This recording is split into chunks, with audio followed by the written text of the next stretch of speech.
Bonjour à tous, j'espère que vous allez bien, que vous avez passé de bonnes vacances et que vous êtes prêts pour cette nouvelle rencontre lundi.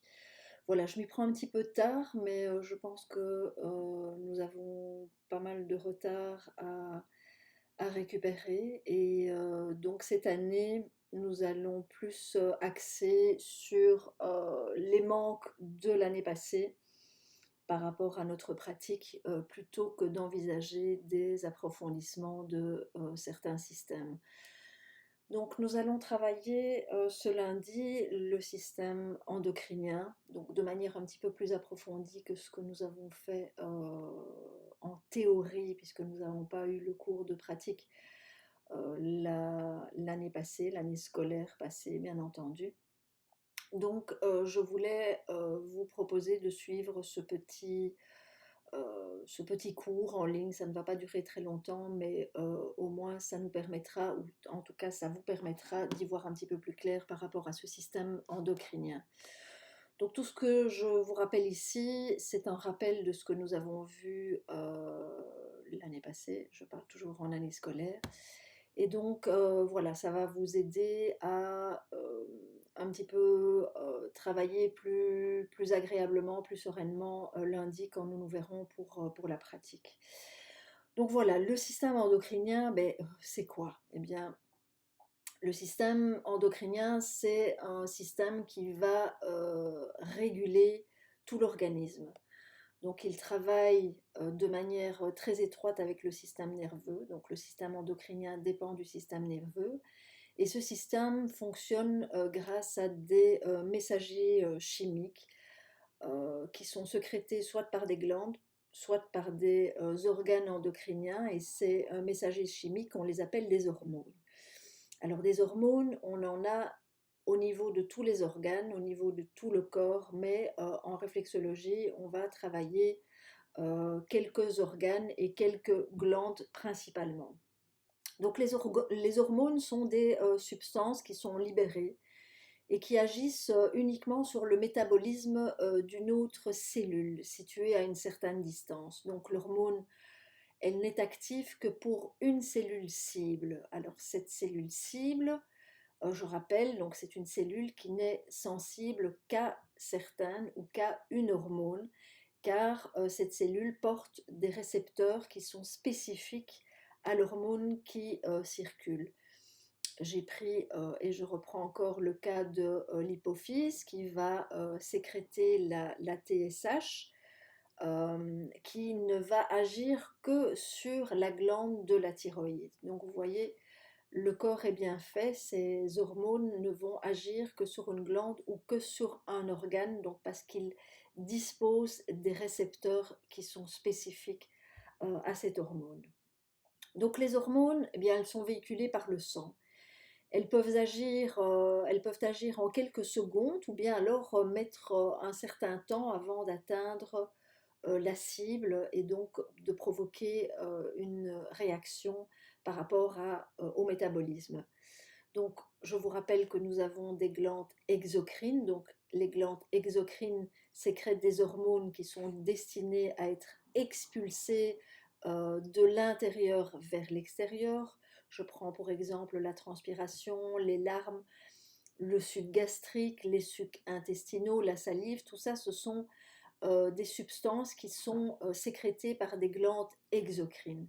Et puis nous avons les glandes endocrines, donc ou des organes endocriniens. Donc ce sont des glandes ou des organes qui vont libérer des hormones, qui vont entrer directement dans la circulation et donc atteindre les cellules cibles, comme je vous ai expliqué tout à l'heure. Donc en réflexologie, on va principalement travailler sur les glandes et les organes tels que l'épiphyse, qu'on appelle aussi la glande pinéale. On va travailler aussi sur l'hypophyse, qu'on appelle aussi la pituitaire. Nous allons travailler sur la glande thyroïde, sur les parathyroïdes, sur le thymus, sur le pancréas, qui est une glande qui est à la fois exocrine et endocrine, exocrine par les sucs pancréatiques, donc qui vont faciliter la digestion, et sa fonction endocrinienne qui sécrète les hormones comme l'insuline et le glucagon. Nous travaillons également les surrénales et les organes, donc les gonades, pardon, qui sont des organes exocrines et endocrines également. Alors, comment vous présenter ces différentes fonctions? Je vais d'abord vous parler d'un peu, je vais dire, les dysfonctionnements qu'on peut rencontrer et où on va utiliser notre système endocrinien, donc là où on va pouvoir le travailler. Donc nous avons des cas de burn-out, nous pouvons avoir des cas de grande fatigue, de baisse de libido, des états de faiblesse, des envies incontrôlées de sucré salé, des problèmes de tension, des douleurs musculaires, articulaires. Pour les femmes, il peut y avoir des règles abondantes. Chez les deux, donc hommes et femmes, des allergies, des insuffisances au niveau des reins. On peut avoir aussi la maladie de Cushing, donc ça c'est un taux de cortisol qui est trop élevé, qu'on retrouve souvent chez les personnes qui ont un stress quotidien et depuis un certain temps. Donc la maladie de Cushing, elle va épuiser les glandes surrénales. À côté de ça, on a la maladie d'Addison aussi. Là, c'est aussi au niveau d'une insuffisance surrénalienne. Donc, c'est une affection qui va détruire progressivement une partie des glandes surrénales. On peut aussi avoir des cas d'AVC et au pire le cancer. Donc pour vous reparler un petit peu aussi des autres pathologies qu'on va plus rencontrer, je vais dire, au niveau de notre pratique de tous les jours.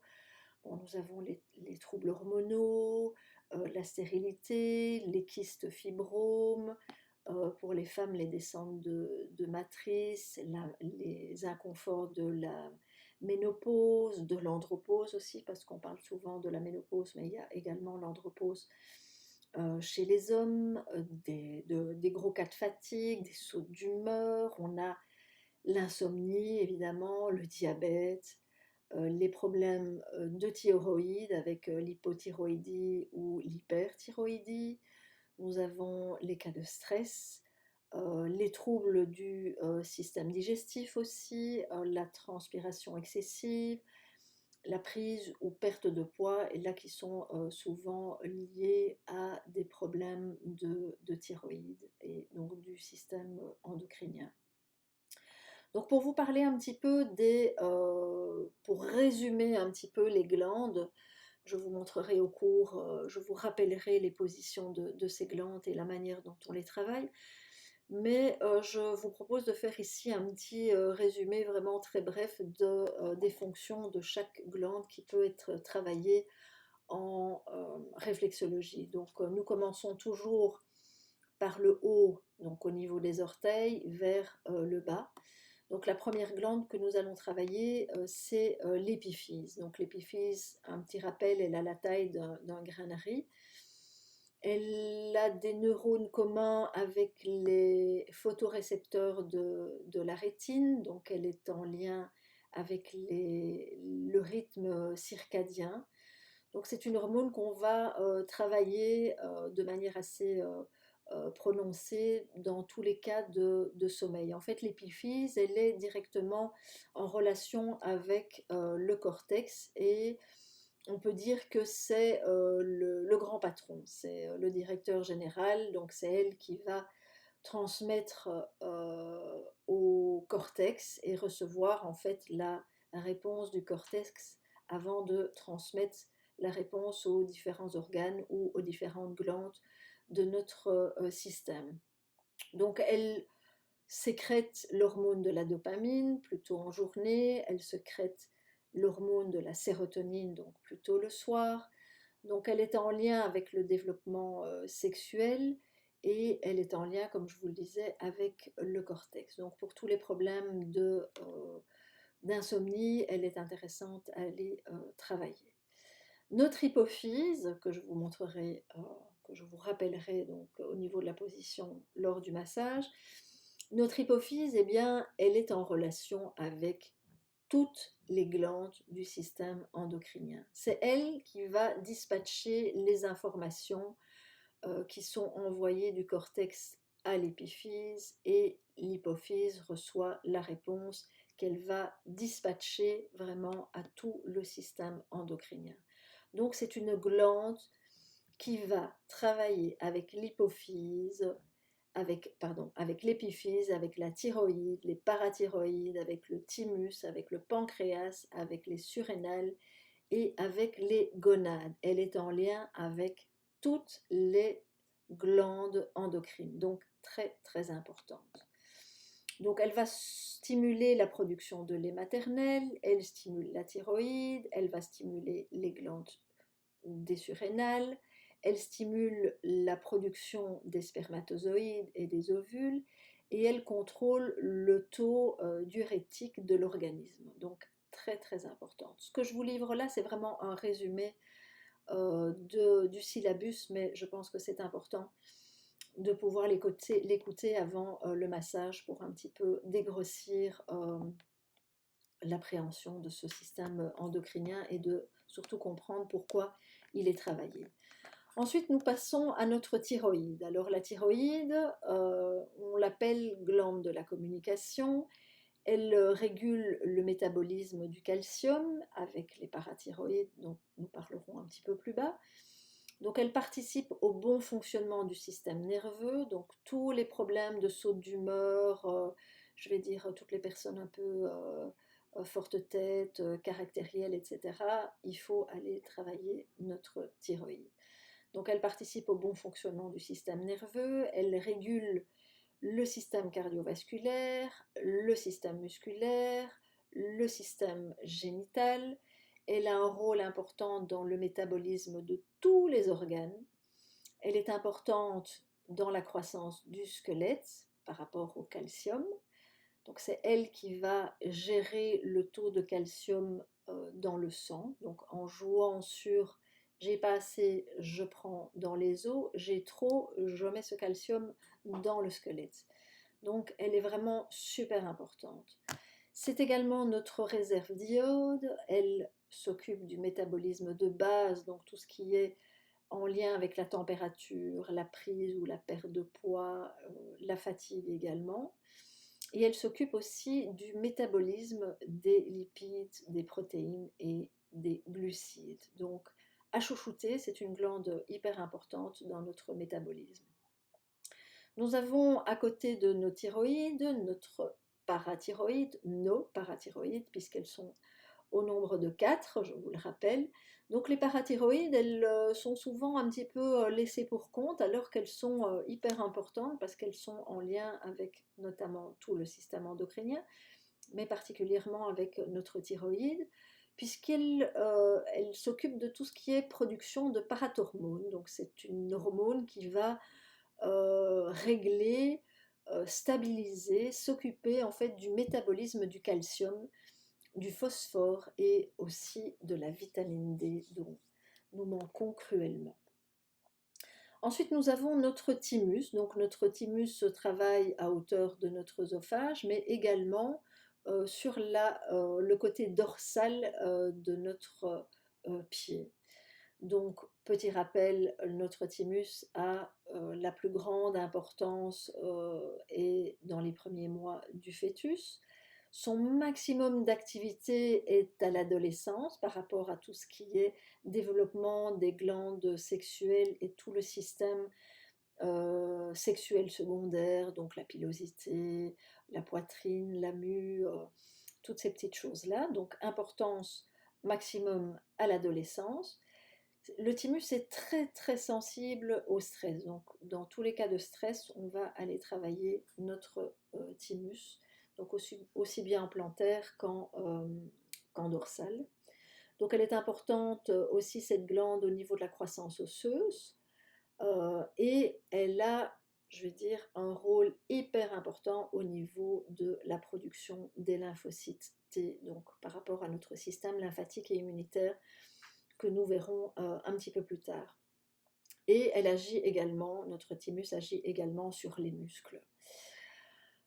Ensuite vient notre pancréas. Donc petit rappel, le pancréas est un organe mixte, donc il a une fonction endocrinienne avec la production d'insuline et de glucagon qui régule notre glycémie. Petit rappel, notre métabolisme, notre corps, notre vie dépend de cette énergie en fait qui est produite en partie par notre pancréas. Donc notre organisme a besoin de sucre et cette glycémie, donc ce sucre, cette énergie, elle est contrôlée en partie par le foie, bien évidemment, mais par la production d'insuline et de glucagon en fonction de ce taux de glycémie dans notre organisme. Donc notre pancréas a deux fonctions. Il a cette fonction exocrine, donc avec la production du sucre pancréatique qui va nous aider par rapport à la digestion, et donc la production de l'hormone du glucagon et de l'insuline. Donc à travailler aussi de manière pas intensive, mais il ne faut jamais oublier le pancréas quand on travaille le système endocrinien. Nous avons également nos surrénales. Donc les surrénales sont aussi en lien avec tout le système hormonal. Donc les surrénales sont à travailler dans les cas de douleurs articulaires, douleurs dues au stress, dans toutes les pathologies inflammatoires, parce que notre surrénale va produire le cortisol, qui est un anti-inflammatoire naturel, en plus de libérer le glucose pour équilibrer l'organisme. Donc tout ce qui est douleur, on travaille les surrénales et notre hypophyse également, donc qui contrôle tout ce système hormonal. Donc les surrénales sont en lien avec tout le système hormonal. Elles sont commandées par le cerveau de manière plus précise par l'hypophyse, donc c'est important de pouvoir les travailler, je vais dire, simultanément. Je veux dire, quand on travaille le système endocrinien, on n'oublie aucune glande, mais surtout pas les surrénales, l'hypophyse et le thymus, donc qui sont sensibles au stress, pour le cas des surrénales et du thymus. Et pour la douleur, on travaille les surrénales et l'hypophyse. Donc nos surrénales, elles vont produire le cortisol qui va libérer donc ce glucose qui va équilibrer l'organisme. Elles produisent aussi l'aldostérone qui est une hormone qui va équilibrer notre potassium et notre sodium. Et elle produit aussi l'adrénaline et la noradrénaline qui jouent sur le taux de sucre dans notre métabolisme, donc qui règle en fait ce rythme cardiaque et notre circulation sanguine. Vient ensuite les gonades, donc nous avons les ovaires pour les dames qui produisent les ovules, nous avons les testicules pour les hommes qui produisent la testostérone, l'androstérone, excusez-moi, et bien sûr les spermatozoïdes. Donc il est important aussi de travailler tout le système sexuel, donc tous nos organes. Donc n'oubliez pas qu'il est important, quand on travaille le système endocrinien, de travailler toutes les glandes parce qu'elles s'influencent l'une l'autre. Donc n'oubliez pas, quand vous travaillez le système endocrinien, je le rappellerai encore souvent, on travaille toutes les glandes, elles sont toutes importantes. Alors nous avons, normalement il était prévu dans le cours d'approfondissement des techniques de faire l'approfondissement du système endocrinien pour parler un petit peu de cas plus particuliers comme l'hyperthyroïdie, l'hypothyroïdie, une, euh, une maladie qu'on connaît un peu moins mais qui a quand même son importance, c'est la maladie de Basedow, qui est en fait le gloître. Donc c'est une protubérance au niveau de la gorge qui provient d'un dysfonctionnement de la thyroïde. Et nous avons aussi la maladie d'Hashimoto, dont on parle assez souvent, qui est une maladie auto-immune, donc qui se travaille aussi bien au niveau endocrinien qu'au niveau du système lymphatique. Donc pour le cas de cette maladie d'Hashimoto, donc la thyroïde, elle est agressée par des cellules du système immunitaire, donc elle ne remplit plus du tout ses fonctions thyroïdiennes. Donc c'est un peu tout le système, tout notre métabolisme qui se déglingue un petit peu. Donc dans le cas de la thyroïde, donc vous pouvez, comme pour le diabète, hein, vous pouvez travailler la thyroïde en cas de problème de thyroïde, vous pouvez travailler le diabète également en cas vous pouvez travailler pardon, le pancréas en cas de diabète, mais surtout, avertir votre client qu'en travaillant sur ces zones réflexes, il se peut, donc je vous rappelle que la réflexologie est une thérapie douce pour rééquilibrer notre métabolisme, mais il se peut que la posologie au niveau du traitement pris par votre client puisse changer. Donc il faut avertir votre client que ce serait bien lors du prochain rendez-vous avec son endocrinologue qu'il puisse contrôler donc son taux au niveau du diabète, donc pancréas, sucre, si vous avez travaillé le pancréas en cas de diabète type 1, type 2, ou la thyroïde, donc faire contrôler le taux d'hormones thyroïdien dans le cas d'une hypothyroïdie ou une hyperthyroïdie. Voilà, si vous écoutez déjà ce petit résumé, c'est formidable. Je vais refaire un autre petit cours, je vais dire oral, par rapport aux zones qui sont à travailler en cas de problème de thyroïde, en cas de diabète. Mais si vous écoutez déjà ce petit résumé, je serai déjà super contente. À tout bientôt. Au revoir.